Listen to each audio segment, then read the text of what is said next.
बहुत स्वागत। आप देख रहे हैं कहानी कुर्सी की। मैं हूं सौरभ, आपके साथ सारे मेहमान हमारे साथ बने हुए हैं। योगी आदित्यनाथ का आपको एक स्टेटमेंट सुनाते हैं आज का।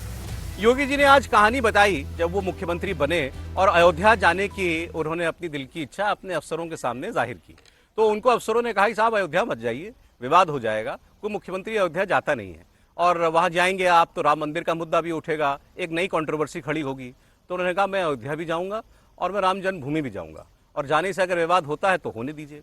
फिर उन्होंने कहा मेरे मन में बात थी कि अयोध्या की दीपावली भी कुछ विशेष होनी चाहिए। सब जानते हैं कि योगी आदित्यनाथ के मुख्यमंत्री बनने के बाद अयोध्या में दीपोत्सव की शुरुआत हुई, जो आज एक इंटरनेशनल फेम का एक फेस्टिवल बन चुका है। और हर साल दीपावली पर लाखों लोग अयोध्या जाते हैं दर्शन करने के लिए और दीपोत्सव में शामिल होने के लिए। उसका भी उन्होंने शुरुआत कैसे हुई वो भी कथा आज बताई और कहा कि मैंने अपने अफसर को वहाँ पर भेजा और कहा कि जाकर के देख के आओ दीपोत्सव कैसे वहाँ पर हम लोग बना सकते हैं। तो क्यों मुख्यमंत्री अयोध्या जाने से परहेज किया करते थे और योगी आदित्यनाथ क्यों अड़े हुए थे अयोध्या जाने पर, सुनते हैं उन्हीं की जुबानी। जब अयोध्या में पहली बार आने की बात हुई, यद्यपि मेरी 3 पीढ़ियां श्री राम जन्मभूमि आंदोलन के लिए समर्पित थी, मुझे कोई समस्या नहीं थी, लेकिन शासकीय व्यवस्था जिस नौकरशाही से जकड़ी होती है, उस नौकरशाही में एक बड़ा वर्ग ऐसा था जो कहता था कि मुख्यमंत्री के रूप में अयोध्या जाने से विवाद खड़ा होगा। हमने कभी विवाद खड़ा होता तो होने दीजिए, लेकिन अयोध्या के बारे में कुछ सोचने की आवश्यकता है।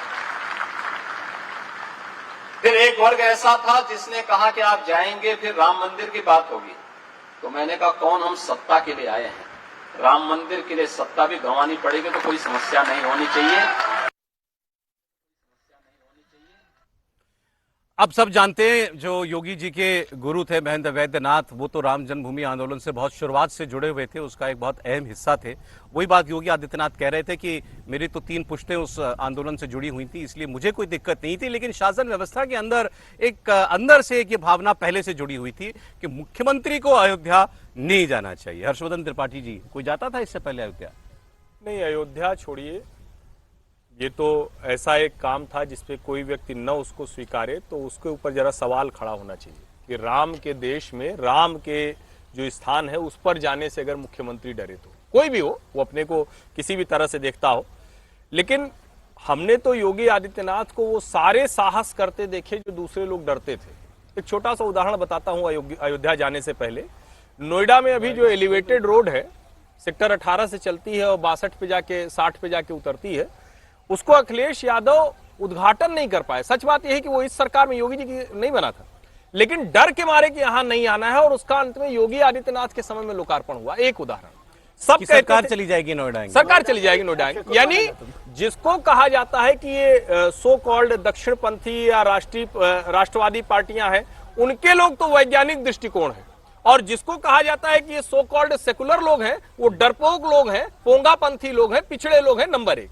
नंबर 2, ये अयोध्या तो इसलिए कोई नहीं जाता था कि उसको लगता था कि इसी बहाने से अगर अयोध्या की थोड़ी रंगाई पुताई हो गई, मुख्यमंत्री जाएगा तो थोड़ा डामर उमर लग जाएगा, थोड़ा अलग अलग फुटपाथ वगैरह बन जाएंगे। अयोध्या की सड़कों का फुटपाथ योगी आदित्यनाथ की सरकार आने के पहले नहीं बना, यह सत्य है। सत्य यह है कि वहां पर सीखचों में रामलला विराजमान रहे, ये अलग बात थी। पूरा अयोध्या मन से सीखचों में रहा क्योंकि सरकार उसको खारिज कर देती थी, वहां देखना नहीं चाहती थी। और ये जो दीपोत्सव है, ये तो योगी आदित्यनाथ ने जिस पैमाने पर किया है वो अकल्पनीय है। लेकिन मैं आपको एक और छोटी बात बताऊं, रामलला विराजमान जिन्होंने अभी 400 करोड़ दिया है, 400 करोड़ का टैक्स दिया है, उन रामलला विराजमान के खाते में कितना पैसा था जानते हैं? ये सरकार आने से पहले ये 5 लाख रुपया मात्र, और स्थिति ये होती थी कि सरयू आरती के लिए प्रशासन को 1500 देना पड़ता।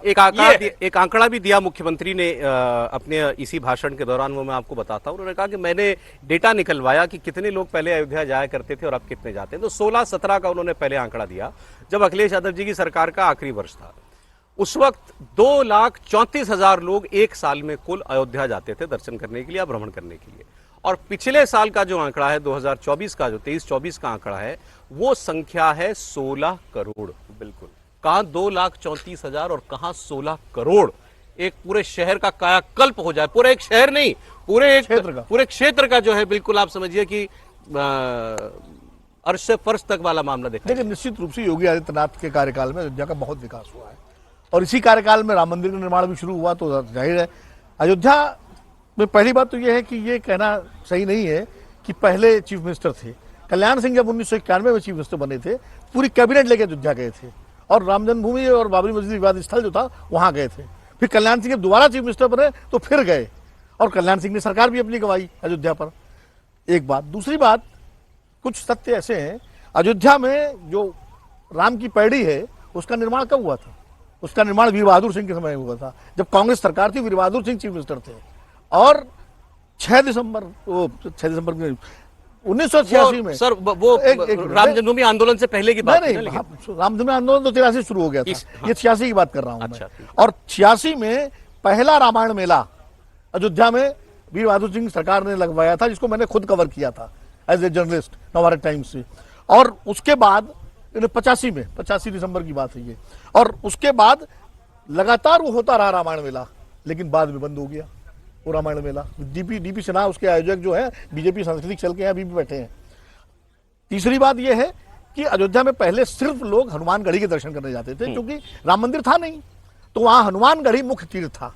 तो जितने बड़े बुजुर्ग होते थे सब हनुमानगढ़ी जाते थे। जाहिर है राम मंदिर बनने के बाद तो पूरे देश का विश्व से लोग आएंगे, आकर्षण बढ़ा है, सुविधाएं बढ़ी हैं, सड़कें बनी हैं, रेलवे स्टेशन का विकास हुआ है, दीपोत्सव हुआ, तो निश्चित रूप से काम। बाबरी विध्वंस के बाद टेंट में ही से ही मंदिर तो बन गया था। नहीं, मंदिर बन गया था, लेकिन जितनी सीआरपीएफ की और सीआईएसएफ की सिक्योरिटी थी कि वहां जाना मुश्किल होता था। इतना बिल्कुल किलेबंदी थी पूरी भाई, वहां तो हर आदमी एक तो अलाउड नहीं था सामान्य रूप से, और जब जाते थे अनुमति लेकर के, तो इसलिए वो कारण था। मंदिर तो खुला तो 2017। तो ऐसे पूछूं आपसे कि ये आरोप क्या ये आरोप गलत है कि इससे पूर्व की सरकारें जो हैं अयोध्या जाने से या मुख्यमंत्री अयोध्या जाने से या वहां विकास के बड़े काम करने से कतराती थी? ये आरोप गलत है आपके? नहीं, मैं ये कह रहा हूँ कि जितना विकास योगी आदित्यनाथ काल में हुआ उतना विकास पूर्वी सरकारों में नहीं हुआ, ये सत्य है। लेकिन पूर्व की सरकारों में कुछ भी काम नहीं हुआ, ये कहना ठीक नहीं। एक बात और है, नोएडा भी योगी जी ने तोड़ा उस अंधविश्वास को, उसके लिए धन्यवाद और साधुवाद के पात्र हैं। लेकिन उसके पहले मायावती ने तोड़ा था। जब ये बनाया था सामाजिक प्रेरणा स्थल, तो मायावती बाकायदा उद्घाटन करने इसका नोएडा आई थी। तो ये अंधविश्वास बना कैसे कि नोएडा आएंगे? ये अंधविश्वास बना कि वीर बहादुर सिंह की सरकार चली गई, तिवारी जी की सरकार चली गई, असल में 3-4 सरकारें चली। वीर बहादुर सिंह आए, तिवारी जी आए, उनका इस्तीफा 1 महीने बाद हो गया। वीर बहादुर सिंह आए, उनका इस्तीफा हो गया। एक और मुख्यमंत्री कल्याण सिंह आए, उनकी सरकार गिर गई। इससे अंधविश्वास बना था। वही कह रहे, उन्होंने तो ये कहा कि भाई मुझे लोगों ने कहा कि साहब सरकार और देता हूँ, ये तो डीएनडी बना था, डीएनडी का उद्घाटन नोएडा से होना था, लेकिन तत्कालीन उत्तर प्रदेश के मुख्यमंत्री ने दिल्ली से शीला दीक्षित साहब का उद्घाटन किया था। किन्होंने? दिल्ली साइड से राजनाथ सिंह जी मुख्यमंत्री। अच्छा, राजनाथ सिंह जी भी नहीं गए थे? नहीं गए थे। अच्छा, ठीक है। वो ये कह रहे हैं कि भाई सरकार जाती तो जाती, मैंने अफसरों से कहा कि भाई मैं सरकार चली जाएगी, इस डर से अयोध्या नहीं जाऊंगा, ऐसा नहीं हो सकता। देखिए, यही योगी आदित्यनाथ का फर्क है। मतलब उत्तर प्रदेश में बहुत सारे चीफ मिनिस्टर हैं, मैं भी उस बात का जिक्र करता कि कल्याण सिंह जी वहाँ पर पूरी उसके साथ गए थे, लेकिन वो एक अलग मूवमेंट था। वो उस मूवमेंट को दूसरे जगह ले जाने के लिए कल्याण सिंह ने वो किया, और कल्याण सिंह ने जो चीफ मिनिस्टर के तौर पर किया वो भी अपने आप में एक इतिहास हो गया कि किस तरह से अयोध्या रामवन गमन पथ की योजना कल्याण सिंह के समय में बनी। लेकिन मैं अयोध्या 80s से जा रहा हूँ सर, 80s से, और अयोध्या के लिए मैंने बहुत सारे प्रोग्राम भी किए, काम भी किया। वो उस मंदिर में, उससे पहले जब वो ढांचा था, तो मैंने उस मंदिर की दर्शन और आरती और वो सब भी, उस पर एक डॉक्यूमेंट्री पूरी बनाई थी। तो लोग उस समय भी जाते थे वहां पर। ये आप तो बाद की बात कर रहे हैं, मैं उससे पहले की बात कर रहा हूँ। जब ढांचा थी, हाँ, जब ढांचा था तो ऊपर वो किले का जैसा रास्ता बना हुआ था, उसमें ऊपर जाके मंदिर था, जैसे मंदिर हिंदू मंदिर होते सामान्य। तो वहां कहाँ मंदिर बना था? अंदर मस्जिद थी, तब तो पूरा मंदिर था, मूर्तियां थी, आरती होती थी, अंदर मूर्ति थी, अंदर थी ना मूर्ति थी उसमें। लेकिन लोग लालदास पुजारी थे, वो बाकायदा आरती करते थे, सब आरती करते थे। और वहां पर जो वो लगे हुए पत्थर थे, उस पे भी वो मंदिर के जो चिन्ह होते वो होते थे। उसी वजह से वहां पर उसके बाद वो विवाद चालू हुआ था कि ये सारी बात हो रही। लेकिन अयोध्या का विकास नहीं होता था, और मैं हमेशा ये सवाल करता था कि मंदिर से आपका नाराजगी हो सकती है, अयोध्या तो आपका शहर है ना। किसी उत्तर प्रदेश के मुख्यमंत्री, आप सोचिए कि वहां पर एक होटल, एक धर्म वो नहीं होती थी। फैजाबाद में होटल हुआ करती थी, और हम लोग फैजाबाद रुककर अयोध्या जाते थे। तो अयोध्या का तो कोई विकास हुआ ही नहीं। अयोध्या का विकास राम मंदिर, और ये योगी जी के राम मंदिर तो बाद में बना ना, वो तो 17 में बन गए, ये तो 24 में बना है। अरे हम चर्चा कर रहे हैं अयोध्या कौन जाता था, पहले नहीं जाता था। कुंभ गया, कौन नहीं गया, इसकी भी खूब चर्चा इस साल हुई। अब इफ्तार का मौसम चल रहा है, क्योंकि रमजान चल रहे हैं, तो इफ्तार की पार्टी में कौन जा रहा है, नहीं जा रहा है, इसको लेकर भी खूब बात हो रही है। अब एक बड़ी इफ्तार पार्टी कल दिल्ली में हुई है, ये कराई है इंडियन यूनियन मुस्लिम लीग ने। ये IUML केरल की पार्टी है और वहाँ कांग्रेस पार्टी की सहयोगी है। दिल्ली में इसने इफ्तार पार्टी दी और इसमें बड़े बड़े लोग पहुंचे। तो मैं आपको पहले तो कुछ नाम बता देता हूं जो इसमें गए। इसमें कांग्रेस के राष्ट्रीय अध्यक्ष मल्लिकार्जुन खड़गे गए, कांग्रेस संसदीय दल की नेता सोनिया गांधी गई, समाजवादी पार्टी के प्रमुख अखिलेश यादव गए, समाजवादी पार्टी की सांसद जया बच्चन गई, इसके अलावा शशि थरूर, कांग्रेस की शर्मा मोहम्मद, सुधा मूर्ति राज्यसभा की जो सांसद हैं वो यहाँ पर गई, आम आदमी पार्टी से संजय सिंह यहाँ पर गई। अब मैं देख रहा था लोग सोशल मीडिया पर पूछ रहे थे समीर जी कि खड़गे साहब तो कह रहे थे कुंभ जाने से गरीबी दूर हो जाएगी क्या, तो इफ्तार पार्टी में जाने से दूर हो जाती है शायद। देखिए वो तो इंडियन यूनियन मुस्लिम लीग अगर इफ्तार पार्टी का आयोजन करेगी तो कांग्रेस के बड़े नेताओं का जाना स्वाभाविक है। देखिए केरल के अंदर कांग्रेस के सहयोगी दल है और जिस तरीके से वायनाड चुनाव में राहुल गांधी को इंडियन यूनियन मुस्लिम लीग ने सपोर्ट किया था, जिस तरीके से प्रियंका गांधी के लिए भी सपोर्ट रहा है, और अभी तो केरल में चुनाव आने वाले हैं। केरल में जो चुनाव में संभावना है कि पूरा गठबंधन होगा, साथ में मिलकर चुनाव लड़ेंगे, तो यह तय था कि वहाँ सोनिया गांधी आएंगी, प्रियंका गांधी आएंगे। हालांकि राहुल गांधी वहाँ नजर नहीं आए, लेकिन ठीक है।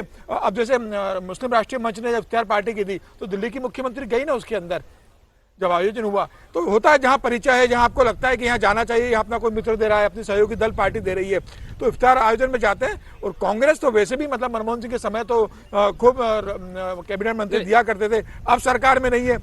बहुत कम कांग्रेस के नेता जो ये आयोजन आप इस तंज को कैसे देखते हैं कि कुंभ जाने का समय नहीं मिला कुछ नेताओं को, लेकिन इफ्तार में जा रहे हैं? देखिए तो पार्टी के विचार का वोट बैंक कहाँ आपको प्रभावित करता है, आदमी उसी हिसाब से जाएंगे ना। अगर कांग्रेस को कुंभ में जाके अगर वोट बैंक का फायदा होता तो जाते। अखिलेश यादव गए, कुंभ में भी गए, आज यहाँ पर इफ्तार पार्टी में भी अखिलेश यादव गए। अखिलेश यादव जानते हैं कि उत्तर प्रदेश में चुनाव आएंगे, मुझे जवाब देना पड़ेगा अगर मैं कुंभ में नहीं जाऊंगा, तो वो कुंभ में भी गए और अपने खास वोट बैंक के लिए वो वहां पर भी गए। सोनिया गांधी गई क्योंकि केरल में चुनाव है और राहुल गांधी का जो वोट बैंक है या कांग्रेस का वोट बैंक है उसके लिए उन्हें चर्चा इस तस्वीर की है। मुझे लगता है अगर राहुल गांधी अगर कुंभ में चले जाते, खड़गे साहब कुंभ में चले जाते, कांग्रेस के बाकी नेता गए ना, तो ज्यादा अच्छा रहता कि आप कुंभ में भी गए और आप इफ्तार पार्टी में भी गए। यादव और सोनिया जी एक टेबल पर थी तो उसकी बड़ी चर्चा हो रही है। क्या बात? वो निश्चित तौर पर उसकी चर्चा होगी, लेकिन एक बात थोड़ा ये कहते हुए जरूर जोड़ना चाहिए, जाना न जाना एक बात होती है, आप अपमानित करते रहे कुंभ को, मैं फर्क दोनों का समझिए ना। इफ्तारी में जाने से भला कौन किसको रोकता है, लेकिन कांग्रेस एंटी हिंदू एक्टिविटी करती रही। आप कह रहे हैं कि वहां जाने से गरीबी दूर हो, यहां जाने के से अब गरीबी दूर हो रही क्या? सवाल ये पूछा जाएगा ना, इफ्तारी से क्या गरीबी दूर होती है क्या? और आप तो रोजा भी नहीं रखते, आप क्यों गए इफ्तारी में? मतलब अगर आप सेकुलर क्वेश्चन पूछना चाहते हैं, नहीं तो ये सवाल ठीक है। मेरा ये मानना है कि कांग्रेस पार्टी अब भी, और उसका एक उदाहरण दिखता है कि प्रियंका गाजा पर तो पोस्ट कर देती हैं। जरा बताइए इन लोगों ने कौन सी ऐसी पोस्ट की? तो मुझे लगता है ये सवाल उठेंगे। और अयोध्या से जोड़ के आप देखें तो अयोध्या में इसीलिए हो पाया क्योंकि पहले की सरकारों के मन में नहीं था। और मतलब उसको क्या ही कहा जाए, जिसने उसको देखा है 700 मीटर का अयोध्या, आप जाते हैं तो लगता था कि ये कौन सी वीरान सी उजड़ी सी जगह है। और हनुमानगढ़ी तो इसलिए लोग जाते थे कि वहां गए तो सीखचों में जाना पड़ता था, घूमते हुए गए, सामने तिरपाल में राम जी हैं, प्रणाम किया, वो अगर न बताए कोई तो आप दूर होते थे। तो फिर भी वो इलायची विशेष बात ये कि तो सोनिया जी अब आमतौर पर पब्लिक फंक्शंस में अपीयरेंस नहीं देती हैं बहुत ज्यादा, स्वास्थ्य की वजह से जो भी बात हो, आयु की बात हो, लेकिन यहाँ वो आई तो इसकी भी चर्चा हो रही है। ठीक है। देखिए शिवराज जी की शादी में प्रियंका राहुल तो पहुंचे थे, सोनिया जी नहीं गई थी। अब वो कौन जा रहा नहीं जा रहा, देखिए एक फर्क तो ये है, न तो यहाँ पर खड़गे साहब ने भले ही कहा हो, लेकिन हम सब लोगों ने कहा भाई कुंभ में जाने से गरीबी दूर नहीं होती, ये कोई मसला ही नहीं है। न इफ्तारी में जाने से दूरी हो रही है, न कुंभ में जाने से दूरी हो रही है। योगी आदित्यनाथ और जो कांग्रेस या जो सेक्युलर लीडर्स है उसमें फर्क क्या है कि वो अनअपोलोजेटिक है। योगी आदित्यनाथ जो वो सोचते हैं, जो वो कहते हैं, जो वो करते हैं, उसका राजनीतिक फायदा हो रहा है। आजकल फायदा हो रहा है, कभी नुकसान भी होता था, लेकिन वो उसमें बदले नहीं। कल्याण सिंह के साथ भी वही बात थी कि वो अनअपोलोजेटिक है। आप अनअपोलोजेटिक नहीं है, आप इफ्तार में भी जा रहे हैं तो कोई बात नहीं, इफ्तार में जाना कोई अपराध नहीं है। और IUML जो है कोई वो नहीं है, अपराधी पार्टी नहीं है, कोई बैंड पार्टी भी नहीं है, तो उसके साथ वो जा रहे हैं। और आपकी किससे दोस्ती, आप वहीं जाएंगे ना, आप दिवाली मनाने भी सबके घर तो नहीं जाते। वो मसला नहीं है, लेकिन मसला ये है कि कांग्रेस, आप बयान देखिए ना कांग्रेस पार्टी के, अब नहीं, उन्होंने कहा कि भाई जिनको जाना है वो चले जाए। कुंभ में कुछ लोग गए भी, नहीं गए, और ये कांग्रेस को तय करना है कि इससे उनका फायदा हो रहा है या नुकसान हो रहा है। लेकिन ये जो हर्ष जी ने बात की ना, वो महत्वपूर्ण है कि आप किसी धर्म को अपमानित करे कि कुंभ में जाने का उनका जो बयान है, जब कोई हिंदू कह रहा है कि भाई कोई गरीबी दूर नहीं होती, किसने कहा था? योगी आदित्यनाथ ने कहा था क्या कि आ जाइए गरीबी दूर हो जाएगी? नहीं कहा किसी ने। ठीक है। गरीबी जिनकी दूर है वो वहाँ धंधा कर रहे थे। कांग्रेस पार्टी वैसे अब और वजहों से भी चर्चा में है। कांग्रेस पार्टी ऐसा लग रहा है कि उसने यूपी बिहार पर फोकस करना शुरू कर दिया है।